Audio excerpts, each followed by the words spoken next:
Hi everyone, Jason here from spiritualbabies.net, and you've joined us for the third installment of the Hoshea, the Book of Hosea walkthrough. Walkthrough is like a gaming channel, but it's a walkthrough. It's a walkthrough. We're looking at chapter 3, Rabbi Joshua Neely, who's led us this far, and opened my mind to a book which has been the subject of many headaches. Thank you for joining us again this week.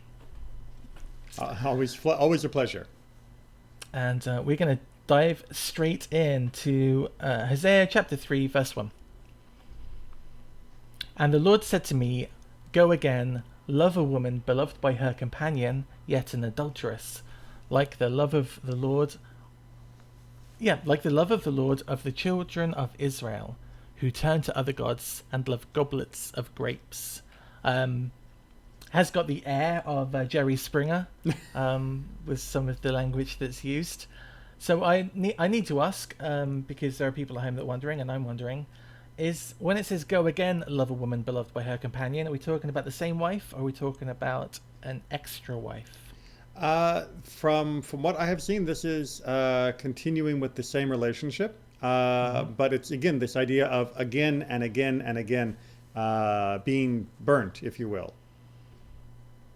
And I know that this chapter in particular, although it's not very long, has some symbolism which has been expounded on in tradition and in the sages and the Talmud, which just a cursory read through wouldn't give. And I think verse 2 here, and I bought her for me for 15 pieces of silver, and I'm going to say Omer of barley.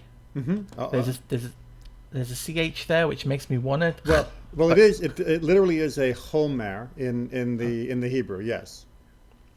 okay, choma of barley, and I'm not even going to try that. I am lethech of Letech. letech. Thank you very much, of barley. Now, why isn't it a choma and a letech of barley? And what the heck are they talking about? Well, that's a really good question. So here's where you have to get into commentary, right? So one idea here is that the 15 shekels is referring to the 15th of Nisan, which is the redemption from Egypt.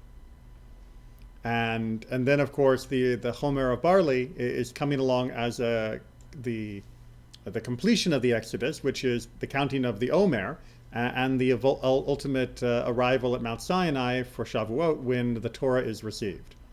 So metaphorically, what could be mentioned here is that God is saying, look, I bought you, Israel, to be mine by redeeming you from Egypt, by supporting you in the wilderness and bringing you to Sinai and giving you the Torah.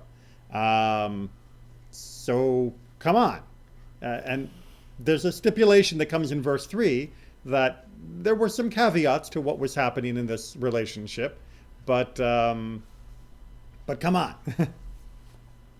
I like that. So it's kind of like a little calendar in there. There are pictures in there, probably which at the time would have been much more obvious, because that would have been a part of a person's daily life and vocabulary. I mean, we don't talk about homers today, or we don't associate a measurement of a crop with an event that's happened in their people's lives, sadly. So no, so that's super interesting. Um, the I bought her for me for 15 pieces of silver. Also, just quickly, this is his wife. Well, right. So this is God talking to Israel, Mm. right? So this is not talking about what Hosea was doing with his wife, because I mean, there's the metaphorical idea here that Hosea was perhaps in God's instructions was having a relation with his wife that was to parallel the Israelite relationship with God. Mm. But the main metaphor here is really trying to help us understand the relationship between God and Israel. And God is basically starting in verse 2 here by saying, I gave you everything. And then in verse 3, it's going to say, and I did ask something that would be challenging in return. However, that would be like Israel in verse 4 and then in verse 5, understand what the payoff is. Okay, that's bullet points. Brilliant. Yes. And I said to her, you shall remain as mine for many days. You shall not play the harlot. You shall not belong to another man. So will I be towards you. That does imply that there'll be a period of time when it shall play the harlot, which we know, and that Israel won't look towards another man or God. But does it?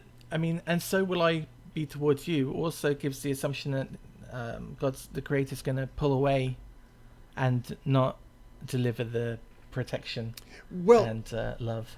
Well, it's actually a little bit more subtle than that, right? It's not that God is going to pull away. It's you're going to have a long period here, right? The Yamim Rabim, the many days, which is usually the metaphor for more than just days. It's a long time. That you're not going to be satisfied with these other forms, right? You're not going to be being the harlot, and you're not going to be for another man, which would be, marrying someone else, right? You're not going to become someone else's wife. And also, you're not going to be with me. Meaning, you're going to feel alone. You're going to feel an emptiness. And you have to resist the temptation to fill that emptiness with these other guys, with these other gods. And that's what God is trying to warn us about here, is that there's going to be periods in time when we do not feel God's presence as powerfully and palpably as we would like. And that means we're going to have to learn to live with that feeling of perhaps absence without betraying God by running after something that seems more easily satisfying in the short term. It's easy as well, isn't it, to sit here in 2016, nearly 2017, and to look back over the last 100 years of what it means to be a Jew in the world. And there are so many times when you'll get how can God allow that to happen? Mm-hmm. The where was God when ... Right, and then here we see an example of him saying this. It's exactly how you're going to feel at points. We could dive into that a lot, but it's not a magazine chat show. Okay. But I should point out that feeling was a lot longer and a lot older than just the last 100 years. Sure. That's fair. In many ways, the last 100 years have had moments where believing in God's imminent closeness was easier than ever before. With so much that has happened that was good for the Jewish people, whereas the previous 2000 didn't have as many bright spots. Fair comments. Yeah. Okay. So 4, and I have to say, Hosea 3, verse 4 and 5 are ones which I've looked at before a few times, because they are from and I didn't want to just become a counter-missionary thing. Right. But there's an interesting promise in verse 4, which can't be true if the Christian promise in the New Testament is true. Because verse 4 says, for the children of Israel shall remain for many days, having neither king nor prince, nor sacrifice, nor pillar, nor ephod, nor teraphim. And 5 says that after they get these things. Correct. Whereas the promise in the text of the Bible and the New Testament is that there is no longer a need for any of these things, and they'll never come back. And I just wanted to throw that in. Okay. There are people listening with that history, and this is a verse which says, yes, okay, fine, there's going to be a time when there's no temple, and there won't be sacrifices, and there won't be a prince, which I think is another word which alludes to Messiah in a few areas of the Tanakh. It certainly can be. Not 100% always, but it certainly can be. Sure. Now, so there's other things in here which are kind of interesting. The sacrifices I get, the king I get, the prince I get, the ephod I get, and the teraphim I get. But the pillar seems to me a very non-Israel for instrument for worship. It seems more pagan in worship. So the matzevot, the pillars that were used, these markers, have a very long and odd archaeological history in the relationship with Israel, because there were periods where they were perfectly fine. If you read through Abraham's accounts, he was setting up markers quite often. Jacob, who we read just recently in the Torah, set up a matzeva after his dream with God, and the ladder with the angels going up and down. So having a marker like this as a symbol of a place that was spiritually important, that you were going to worship God in that location, was perfectly normal. But they fell into disuse during the settlement of the land, because people began to use them not as a reminder that this was a place that I'm going to remember something special and celebrate God, but it became, this is a special place in and of itself, and there is a spirit that is unique to this place, and I'm going to worship it. So a matzeva, a marker, can be perfectly fine and good. It's still the word that's used for a marker on a grave. And that's perfectly fine to visit, to remember a loved one, to say prayers there as a means of connecting to God. But matzevot can also become idolatrous symbols. And I think what we have here, of course, is that this is meant to be the positive type of marker. So there will be nothing. We're not going to have anything that we can hold on to physically and tangibly as a sign of our relationship with God. And nevertheless, we are supposed to soldier on and still have the intangible relationship.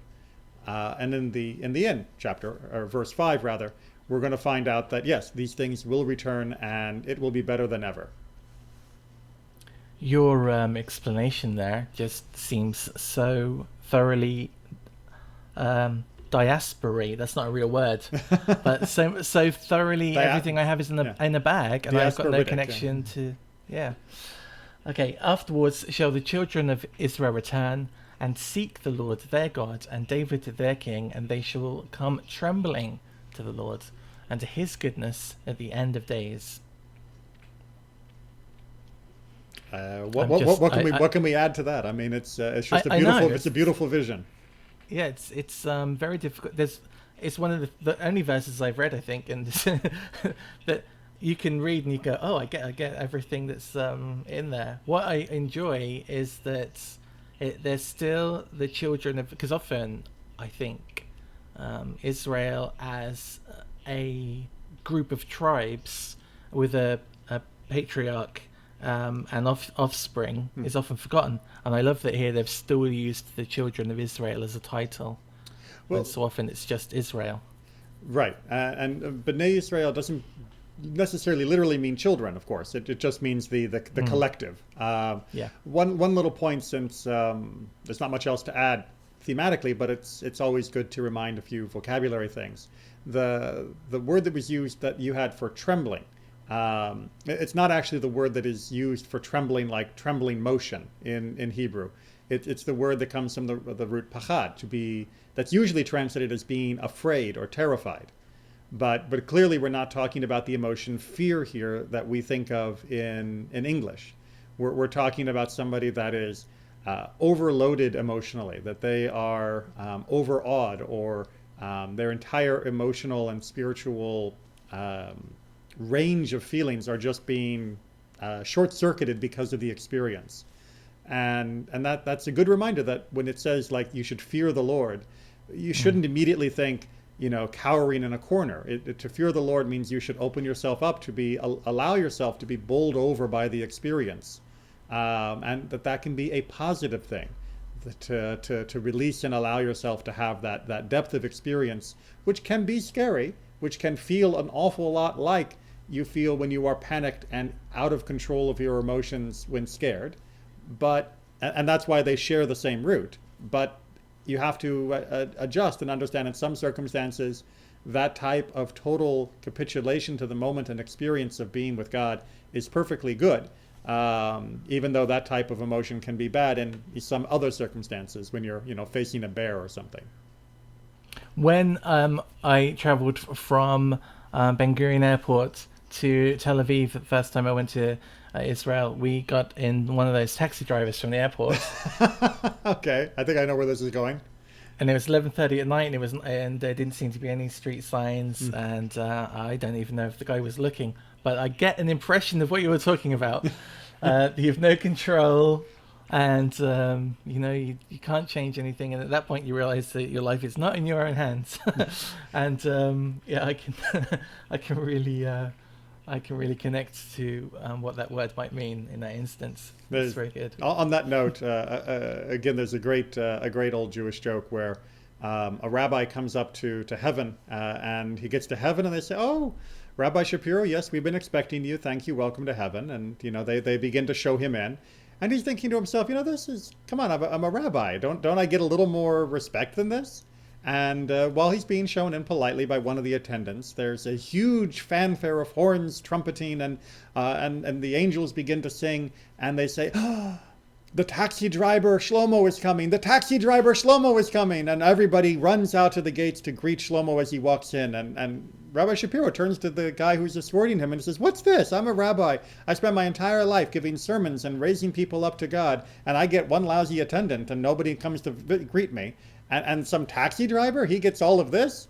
And they said, "Rabbi, while you're giving sermons, everybody's asleep. While he's driving, everybody's praying." That's great. I can totally vouch for that. There's, although funny, it's an element of truth. All right, so we are done for today, and you can join us next time for the next chapter. Again, if you've had questions, leave them below. If you haven't watched the previous 2 episodes, you can look now, and there should be a little card on your screen which you can click and it will take you there. Thank you very much, Rabbi Neely, for giving us your time. Thank you, Jason. And you guys at home, don't forget to subscribe to this channel. And if you want to see more Rabbi Neely, you can go over to his channel again. There'll be a link on the screen now and under this video where you can watch his Torah classes. And he also has classes on Mishnah, and there are some other lectures on there as well. It's fabulous and well worth your time and study. And we'll see you all again very soon. Bye.